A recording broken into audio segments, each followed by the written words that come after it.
à une dame appelée Yayastu. Yastou, dans l'ambiance d'une soirée théâtrale, je fis ta connaissance, entouré de fleurs et de la mer. Yastou, mais xamante ngir soppante. C'est ce que les anciens disent, on connaîtra toujours la mer, mais pas forcément le père. On nous parle de scientifiquement la voie lactée. Mais est-ce que vous savez c'est quoi la voie lactée? Dans les galaxies, c'est un univers, c'est une voie. Et dans le lait maternel. On vous parle de langue maternelle. D'où vient le mot langue? En latin, c'est logos. Logos, parce qu'aujourd'hui, c'est expliqué scientifiquement. Ce qu'on n'arrivait pas à trouver les termes. Le logos. Et c'est ce qui a amené à la langue maternelle. Alors dites-vous dans quel monde nous sommes, dans quel monde avons-nous créé lorsque aujourd'hui nous n'allaitons plus nos enfants? Parce que tout dans la nature a un ordre. Il y a l'équilibre dans la vie. Il n'y a que l'humain qui vient dans son ignorance quand il n'est pas initié, qui amène un désordre. Le monde entier peut fonctionner sans nous. Le monde tel qu'il est n'a pas besoin de l'humain pour fonctionner.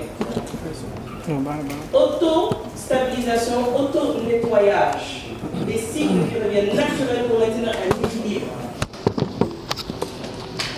Vous ne verrez jamais l'ânesse aller chercher le lait de la chienne pour donner à son enfant. Vous ne verrez à son bébé qu'il veut développer en humain le lait d'un autre être vivant. Quel monde créons-nous? Sachant qu'il y a un équilibre, parce que si vous prenez le lait d'un éléphant, d'une femelle, mais la transmission qui est dans une autre dimension. Mais lorsqu'on est déconnecté de cette dimension, on est fichu. Et c'est quoi cette dimension? C'est que dans le monde, on a une humanité. Une humanité. En multicolore, multiprisme. Je vous donne un exemple. Dans plusieurs communautés. Parce que nous ne sommes pas la seule communauté dans la planète. Regardons la communauté des insectes. La fourmi a essayé d'être ce que nous ne sommes pas. Vous allez au Japon, regardez le Japon et leur tradition. Vous croyez que les Japonais vont essayer d'être latinos ou arabes pour amener leur culture, même dans leur spiritualité? Vous croyez qu'ils sont noirs? Ils ne sont pas chrétiens. Ils suivent la lignée de leurs ancêtres. Merci. Vous allez chez les Chinois pour héberger notre peuple. Et ce chat d'aujourd'hui, qui en fond est un lion, on ne sait même pas que c'est un lion, parce que ça fait tellement de générations qu'il est déconnecté, il ne sait même plus rugir. Vous lui dites, mais toi, tu n'es pas d'ici, tu es de la savane, il va te regarder comme ça. Qu'est-ce que tu racontes? Si tu essaies de l'encourager à aller dans la savane, il va te dire, oh arrête. Et il va commencer à créer un parti politique de dire, elle est folle cette personne-là. Et si tu fais l'erreur de la tirer de force dans la savane pour qu'au moins elle voit par elle-même parce qu'elle manque d'esprit critique, ce qui est en crise dans le temps d'aujourd'hui, on a zéro esprit critique, mais c'est lui-même qui va prendre la fuite. Parce que lui-même a peur de la savane. Ne lui parle pas de savane, et ne ça c'est un mot. On l'a apprivoisé. Ah ouais. Le travail à faire, personne ne peut le faire que nous-mêmes. Il va falloir qu'on prenne le courage à deux mains, même si on a peur de la savane, et de repartir dans la savane, de repousser nos manches et de se réadapter pour reprendre la puissance que nous sommes. Parce qu'on a beau aller autre part, toute la nourriture, et je ne parle pas biologique, physique seulement, nous avons 5 sens, nous consommons autour de 5 sens. Visuel, oui, l'odorat, la bouche, le toucher. Les 5 sens qui font la vie et qui permettent l'équilibre de tout être humain dans son écosystème se trouvent exactement là où il est né. Amenez un ours du pôle Nord dans la savane africaine, vous allez voir ce qui va se passer. Et moi j'aime bien m'asseoir avec les vieux et les mamans, les vieilles mamans, beaucoup de connaissances. Et j'étais allée voir ce jour-là, vous connaissez l'aventure ambiguë, cher Amadou Kane. Et on parle, et on parle, et on parle des heures. Et à un moment dans la conversation, il sait toutes les ambitions à ce moment-là. Il me dit, ah, maman, pauvre de vous. Je lui dis, pourquoi? Je suis née au Sénégal, je suis sénégalaise, j'ai le Sénégal dans mon cœur. Je parle voilà, je fais ceci, je fais cela, il me regarde, il fait, c'est ça que je dis. Je lui dis, explique-moi plus. Il me dit, tu aimes le Sénégal, tu veux développer le Sénégal. Est-ce que tu sais combien de terres a le Sénégal? Oui, différents types de terres. Alors, on se colle. Je vais regarder comme ça avec vos yeux, ce jour-là. Et puis tu vois, tu ne connais pas les différentes terres de ton pays et pourtant tu veux le développer. Est-ce que tu sais combien de terres a le Sénégal? Je fais terre, je fais oui, différentes terres. Je fais, ah, je n'avais pas pensé qu'il y avait différentes terres ici. Alors, va faire des recherches. Il me dit, est-ce que tu sais quels sont les différents insectes de ton pays? Insectes. En ce temps-là, pour moi, les insectes, c'était plutôt un problème. Donc, quand il me dit, est-ce que tu sais combien d'insectes il y a dans ton pays? Je ne vois même pas la connexion avec le développement. Je regarde. Il me dit, si tu ne sais pas, dernière question, il me fait, est-ce que tu connais les différents arbres de ton pays? Il me fait, si tu ne connais pas les différents insectes de ton pays, tu ne connais pas les différentes terres de ton pays, ni les arbres qui composent ce pays, comment veux-tu développer ce pays? Je dis, hein? Il me fait, comment veux-tu développer quelque chose que tu ne connais pas? Il me fait, on va faire pause cette conversation, tu vas revenir, faire des recherches, tu vas revenir. J'ai fait des recherches, je suis tombée des lieux. Le Sénégal a plus de 11 terres. Quand vous allez dans certaines galeries qui font les tableaux en sable, vous allez voir qu'il y a plusieurs sables de différentes couleurs. Si vous discutez avec certains de ces connaisseurs qui sont des initiés, ils vont vous dire la valeur, les vertus, les secrets, les mystères derrière chacune de ces terres et tout ce que ça symbolise. Et les arbres qui sont dedans et qui participent à l'écosystème, à l'équilibre de développement de l'écosystème de ce pays-là. Et sans cela, il n'y a pas de pays. D'où vient le terme Sougal et la langue Wolof. Mais on n'a pas assez de temps pour en parler aujourd'hui. Et c'est connecté à cela. Et en faisant des recherches, je me rends compte du rôle fondamental que les insectes jouent.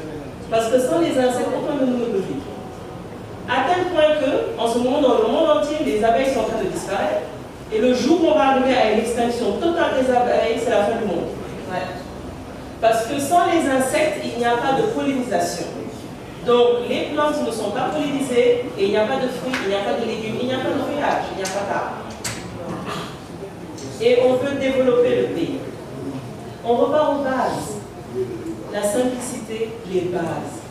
Et notre challenge que nous avons, je le dis souvent tout à l'heure, je disais à Pumba, dans le développement, on parle d'entrepreneuriat, développer émergence, on parle aujourd'hui d'intelligence artificielle, de se former au niveau de technologie, il faut booster les femmes, le leadership féminin. Quelle insulte cette histoire de leadership féminin, comme si le leadership féminin n'a jamais été chez nous. On peut retracer jusqu'à 40 000 années, on avait des Candace. Vous avez dans la Bible, on vous parle de Bilkis, dans le Coran, Bilkis, la reine de Sheba. Et on va nous parler aujourd'hui de leadership, alors qu'on est une société matriarcale, à base, et c'est la femme qui héritait à la base, parce que mon mot est d'abord. Et la liste est longue, on a dernièrement le film sur les Amazones là. Voilà. Donc, le gros challenge que nous avons est que nous sommes toujours dans une phase de mimétisme. Comme des perroquets, comme des pingouins. Vous avez vu les pingouins, comment ils sont beaux et élégants, tout noirs, avec leur costume. Oui. C'est ce qu'on fait tellement bien, on sait niquer, on sait se souvenir de toi, on sait parler avec l'accent, mais dans le fond, vide, parce que nous ne sommes pas en phase avec qui nous sommes vraiment. Un baobab n'est pas un pommier, n'est pas un poirier, n'est pas un manguier. Ce sont chacun des arbres avec leurs vertus et leur identité propre et qui ont leur terre propre, qui ont leur écosystème propre. Alors aujourd'hui, en tant qu'Africain, est-ce qu'on se connaît? Est-ce qu'on peut faire le travail? Parce que... soit reconstitué. Ce ne sera pas facile, parce que ceux qui l'ont disloqué, c'est leur intérêt, c'est ce que nous vivons aujourd'hui. Imaginez-vous une maison des HLM qui fait juste 2 mètres de hauteur. Tu n'as pas le cubage tel qu'il faut. S'il fait chaud, tu meurs dedans. Dans les villes. Ceux-là qui sont dans le désert, au Tchad, c'est du pisser. D'amour pour la femme. Je le ferai après. Merci beaucoup. Je vais poser 20 questions à tous les trois. Senghor, Léopold Sédar Senghor, au Sénégal, on a 95% de musulmans, 4% de chrétiens, 1% d'athées et 100% d'animistes. L'animisme, moi, tout est lié. C'est Mme Selve qui disait ça tout à l'heure. Tout est lié, tout. Mais est-ce qu'il y a une allégorie animale, allégorie végétale? Est-ce que vous ne nous demandez pas de renouer avec la conception animiste de la vie? Oui, un ancien maire, maintenant poète de l'amour. Maintenant, moi, ce que je voudrais, en fait, je ne connais pas l'objet, mais j'ai entendu parler d'environnement et d'écologie. J'ai dit, en fait, la première porte d'entrée, c'est quoi l'espace? L'espace est le socle de toutes les activités humaines, économiques et culturelles. C'est quoi l'espace? Dans l'espace, il y a 7 intérêts concurrents dans l'espace. Il y a l'intérêt du passé, l'intérêt du présent, l'intérêt du futur, l'intérêt de l'espace lui-même, l'intérêt communal et l'intérêt extra-communal. Je ne vais pas développer uniquement par rapport au passé de l'espace.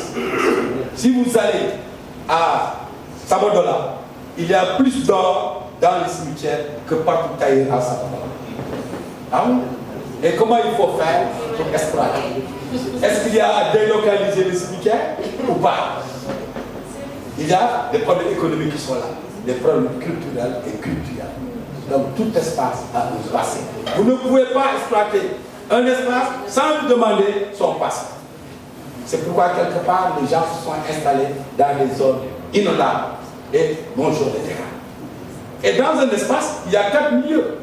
Il y a le milieu physique, les milieux biologiques, les milieux économiques et les milieux culturels.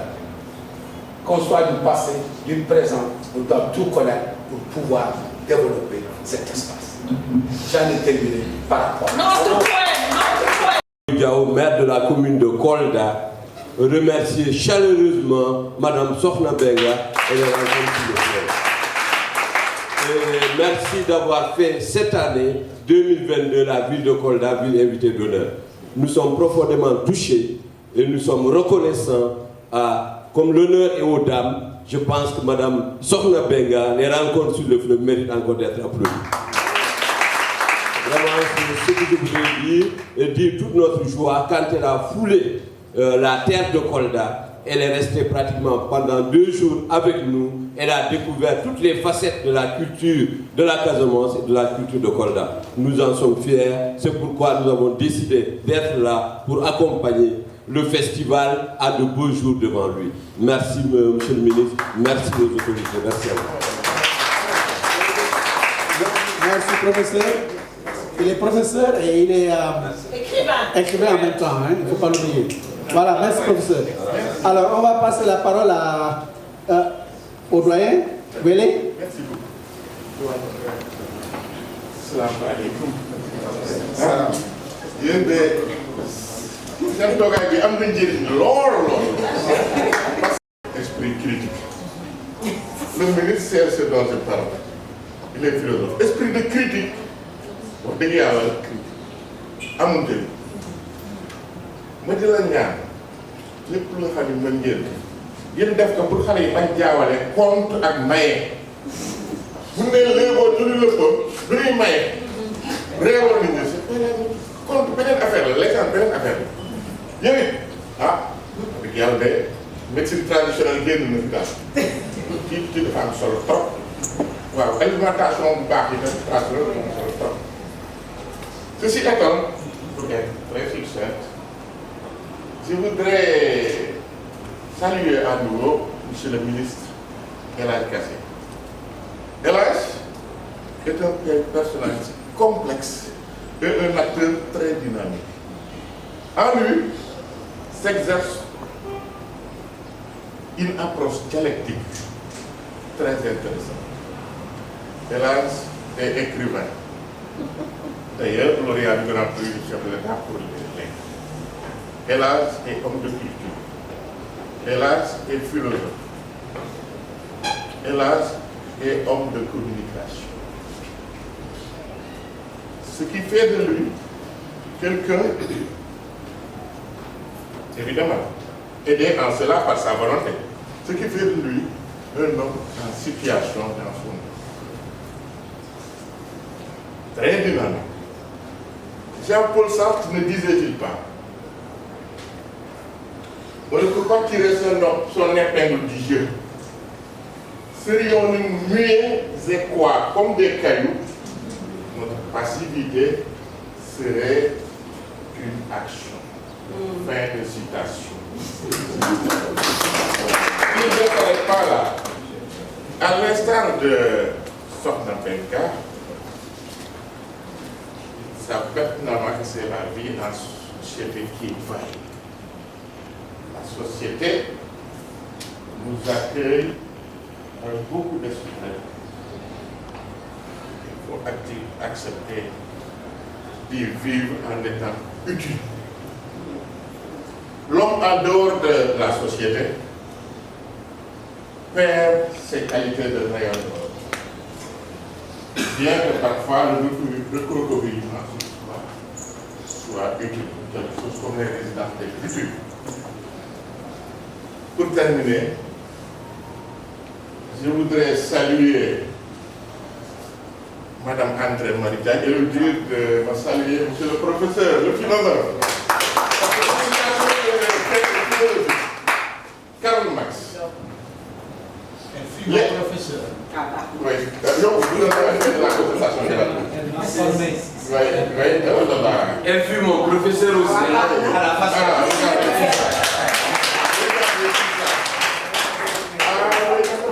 C'est des intellectuels. Donc, je suis Marx, en ces termes, pour terminer. L'être humain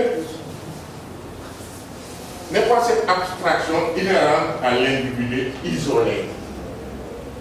En sa réalité, il est l'ensemble des rapports sociaux. Fin de citation.